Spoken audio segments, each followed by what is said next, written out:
Get ready for the dictation. Start. The petitioner has filed this petition under section 7 and 10 of the Provincial Insolvency Act,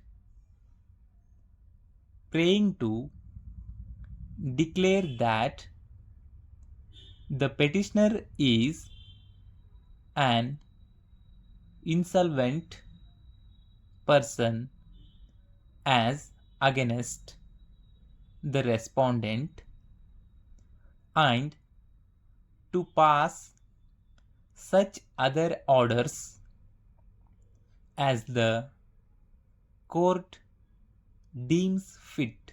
Full point. Para. The petition averments in brief are as under colon that the petitioner has been proving consultancy services in filing income tax returns and is residing at house number so and so.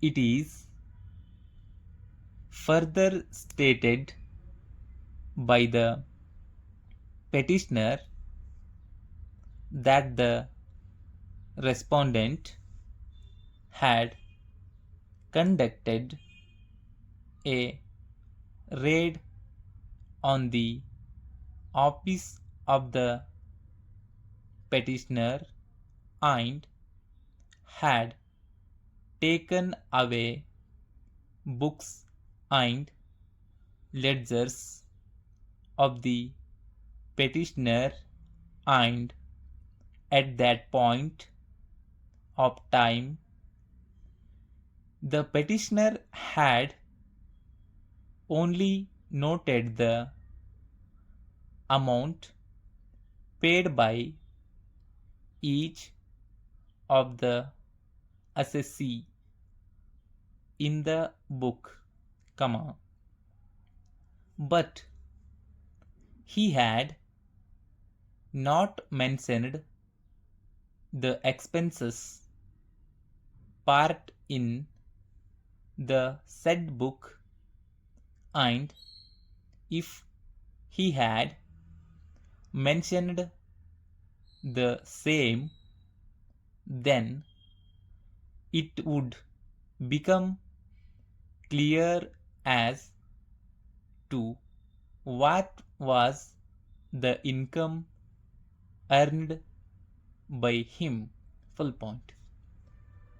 It is further stated by the petitioner that the officers of the respondent did not allow the petitioner to explain the factual position, that is, none writing of expenses of the petitioner's office, and on such wrong basis the respondent assessed the petitioner to be due in a sum of rupees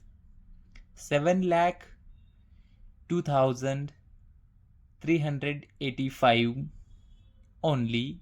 Full point. It is stated by the petitioner that he had not earned so much money practically, and he is not in a position to pay the taxes demanded by the respondent. Full point. It is stated that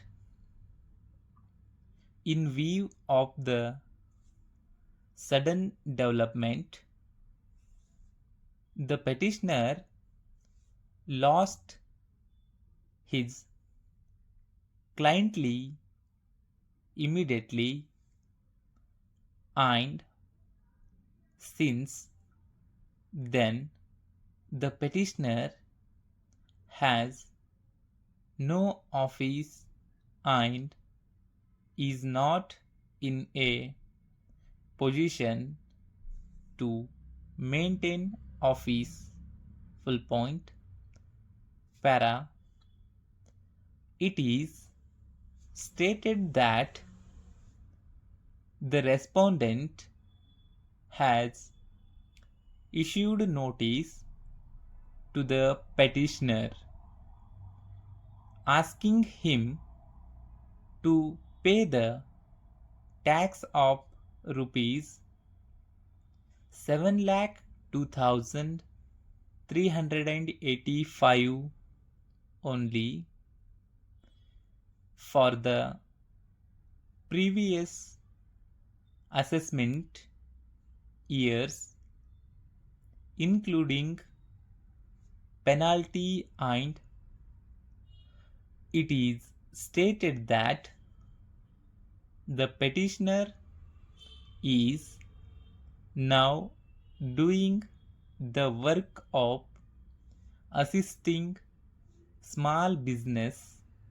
since few years in writing their accounts and is getting about rupees 5,000, and said earnings is the only source of livelihood to the petitioner, and the petitioner is unable to pay the huge tax demanded by the respondent, as he has no means to pay the same. Full point.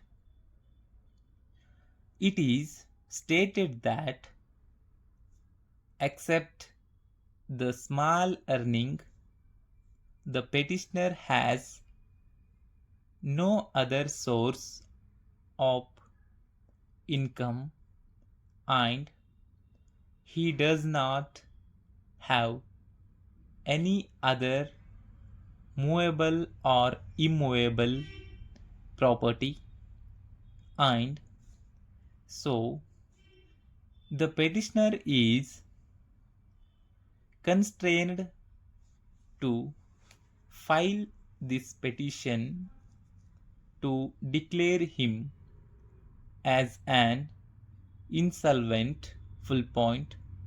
Para. After the petition was filed, comma, notice was issued to the respondent for his afference, and in response, comma, the respondent has appeared through his counsel and has filed objections. Full point. The respondent in his objections has contended that the petition filed by the petitioner is not maintainable either in law or on facts, and the petitioner has not approached the court with clean hands and has suppressed the material facts. Full point. Para. It is contended that as per the provision of Income Tax Act, no such suit is maintainable in civil court against the action initiated under the provisions of the Income Tax Act, and as per section 293 of the Income Tax Act, there is a bar of suits in civil courts. Full point. It is stated that the respondent has raided the office of the petitioner and it was a search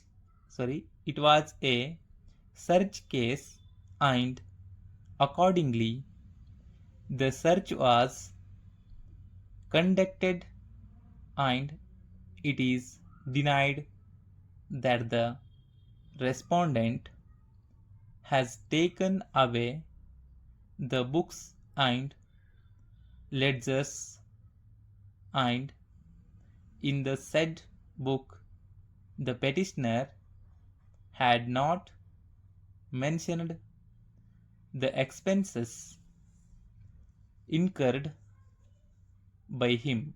Full point.